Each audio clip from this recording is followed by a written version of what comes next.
অঙ্গনওয়াড়ি কর্মীদের সমস্যা নিয়ে ফের সরব হয় সিআইটিইউ।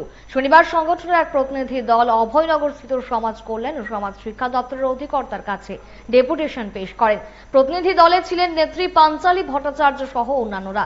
তাদের দাবিগুলি ছিল অঙ্গনওয়াড়ি কর্মীদের দ্রুত গ্র্যাচুইটি প্রদান, অঙ্গনওয়াড়ি কর্মী ও সহায়িকাদের গ্রুপ সি ও গ্রুপ ডি হিসেবে ঘোষণা করা, বেতন বৃদ্ধি প্রভৃতি।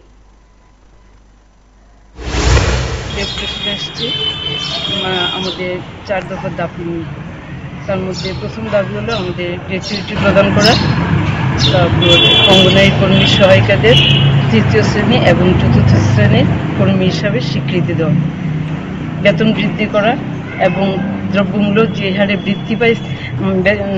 মূল্য বৃদ্ধি পাইছে তার জন্য আমরা কন্টিনজেন্সি বিল, ফিডিং বিলটা যাতে আরও বৃদ্ধি করা হয় তার জন্য বিশেষ দাবি। ডিমের দাম এখন 8 থেকে 8.5 টাকা, 9 টাকা কোনো জায়গাতে। তার জন্য আমরা দাবি রাখছি যে ডিমের দাম যেন দপ্তর আরও বাড়িয়ে দেন। আমাদের যেই মূল্য দেওয়া হয় তার অনেক টাকা ঘাটতি দিতে হয় কর্মী সহায়িকাদের, তো এটা যেন বৃদ্ধি করা হয়। 2017 সালে যে কন্টিনজেন্সি যে ফিডিং বিলটা যেটা ধরা ছিল সেই বিল আজও 2024 অবধি সেই বিল